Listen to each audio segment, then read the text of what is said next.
बिस्मिल्लाहिर्रहमानिर्रहीम। अल्लाह के नाम से शुरू करता हूँ जो बड़ा मेहरबान और नहायत रहम वाला है। नाज़रीन कराम, हम बचपन से ये सुनते आ रहे हैं कि यहूदी हमारे खिलाफ साजिशों में दिन रात मसरूफ़ अमल हैं, लेकिन हमने सोचा कि ये मालूम किया जाए कि यहूदियों की ये साजिश कामयाब कैसे होती हैं।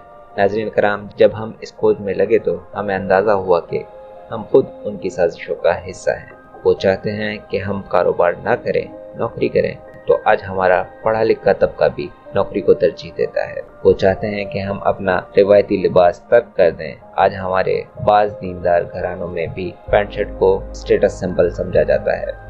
वो चाहते हैं कि हम सूद का लेन देन करें। आज उम्मत मुस्लिमा के कई ममालिक सूदी इकोनॉमी पे खड़े हैं। वो चाहते हैं कि हम चोरी करें। तो नाज़रीन कराम, बड़े ही अफसोस के साथ कहना पड़ रहा है कि आज हम चोरी करने से नहीं चूकते, बल्कि बिजली की चोरी और टैक्स चोरी को तो हम न सिर्फ अपना हक समझते हैं बल्कि काबिल फ़ख्र भी समझते हैं। वो चाहते हैं कि हम तालीम से दूर हो जाएं। तो नाज़रीन कराम, मैं आपको बताता चलूं कि आज जितनी यूनिवर्सिटीज़ जापान में कायम हैं, उतनी 57 इस्लामी ममालिक में भी कायम नहीं। तो हम तालीम से दूर क्यों करना होंगे। वो चाहते हैं कि हम मिलावट करें, नाप तोल में कमी करें, अमानत में खयानत करें। तो आज का ताजिर उनकी इस ख्वाहिश को पूरा करता है।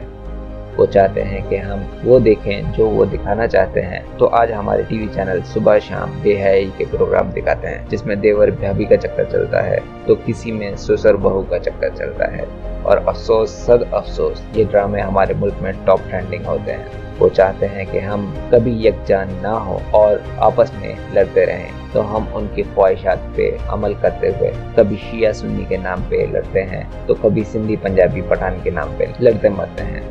वो चाहते हैं कि हम में बेहयाई आम हो जाए, तो हम उनको इस पे भी नाराज़ नहीं करते और औरत के हुकूक के नाम पे औरत मार्च करते हैं और होमोसेक्सुअलिटी को अलाउ करने का नारा भी लगाते हैं। वो चाहते हैं कि हम दीन से दूर हों, तो आज हम birthday, Valentine Day, Christmas, Holi, Diwali मनाकर उनकी दिलजोई करते हैं।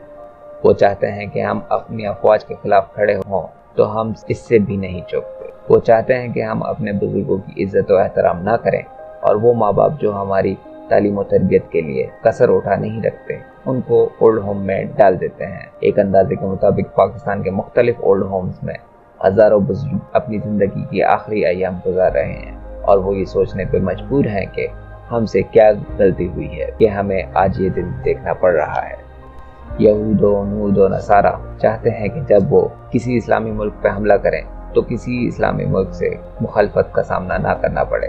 तो हम उनकी इस ख्वाहिश पर भी पूरा उतरते हैं और हमने देखा कि कश्मीर, फ़लस्तीन, म्यांमार, अफ़गानिस्तान, इराक, सीरिया, गर्ज किसी भी इस्लामी मुल्क में खून खराबा हो तो तमाम इस्लामी ममालिक OIC में ज़बानी जमा खर्च करके चले जाते हैं। वो चाहते हैं कि जब नबी पाक सल्लल्लाहु अलैहि वसल्लम की नामूस पर बात आए, नबी पाक सल्लल्लाहु अलैहि वसल्लम पे गुस्ताखाना खाके बनाए जाएं, तो उम्मत मुस्लिमा से कोई आवाज़ ना उभरे।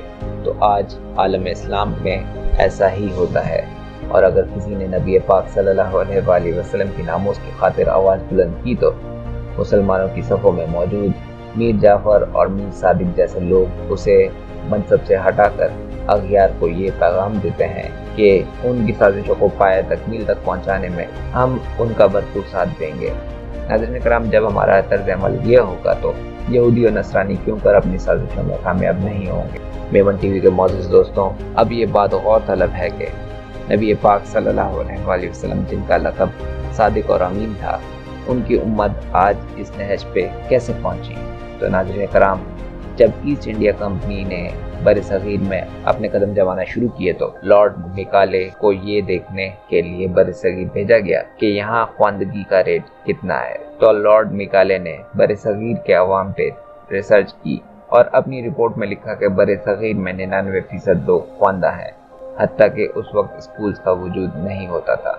अलबत्ता मदारिस दीनिया अपना काम अंजाम देते थे। तो यहूदो नसारा ने एक मंसूबे के साथ लॉर्ड मिकाले को दोबारा बरसगीर भेजा कि यहाँ के लोगों को अपनी नज़रों में शर्मसार करो कि वो अगर हम जैसे ना हुए तो वो गैर तालीम याफ्ता और पेंडू हैं। उसके बाद वो बरसगीर के लोगों को गैर तालीम याफ्ता बनाने के मंसूबे पर काम करता रहा। जब वो 30 साल के बाद इंग्लैंड वापस जा रहा था तो उसने अपनी रिपोर्ट्स में लिखा कि میں نے اپنا کام پورا کیا۔ اب یہاں خواندگی کا ریٹ 10% سے بھی کم ہے۔ اب یہاں کے لوگ کاروبار کو نہیں نوکری کو ترجیح دیتے ہیں۔ اب یہ لوگ اپنے روایتی لباس کے بجائے ہمارے لباس کو پسند کرتے ہیں۔ اب ان لوگوں میں ریسرچ کا شوق ختم ہو گیا ہے۔ اب یہاں کے لوگ پیسے کو تمام چیزوں پر ترجیح دیتے ہیں۔ اب یہ لوگ نمود و نمائش کو اپنا اسٹیٹس سمجھتے ہیں۔ اب یہ لوگ سود کو کاروبار کا حصہ سمجھتے ہیں۔ اب یہ لوگ مدارس جانے کے بجائے ہمارے اسکولز میں آنا پسند کرتے ہیں اور وہ تعلیم حاصل کرتے ہیں جو ہم انہیں دینا چاہتے ہیں۔ جب لارڈ میکالے واپس گیا تو اس نے وہاں جا کے قرض حسنہ متعارف کروایا۔ آج نیو یارک میں جیوش کمیونٹی سینٹر ہے جو یہودیوں کو کاروبار کے لیے بلا سود قرض دیتا ہے۔ اس نے وہاں حضرت عمر فاروق رضی اللہ تعالیٰ عنہ کے عدل و انصاف کو متعارف کروایا۔ آج بھی یہود و نصارہ کی وکالت کی تعلیم مکمل نہیں ہوتی جب تک وہ حضرت عمر فاروق رضی اللہ تعالیٰ عنہ کا نظام میں انصاف نہ پڑھ لیں۔ غرض اس نے مسلمانوں میں جو بھی اچھی باتیں دیکھیں اس نے ان باتوں کو انگلینڈ میں متعارف کروایا اور وہاں کے لوگوں نے ان باتوں کو اپنا لیا۔ میمن ٹی وی کا معزز دوستوں، اب یہاں ایک فکر یہ لاحق ہوتی ہے کہ ہم انفرادی طور پر کیا کر سکتے ہیں۔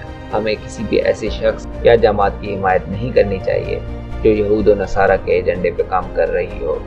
ہمیں قومی مفاد کو ذاتی مفاد پہ ترجیح دینی چاہیے۔ ہمیں اپنے سوشل میڈیا اکاؤنٹ سے اغیار کی سازشوں کو بے نقاب کرنا چاہیے اور امت مسلمہ کو یکجا کرنے کی کوشش کرنی چاہیے۔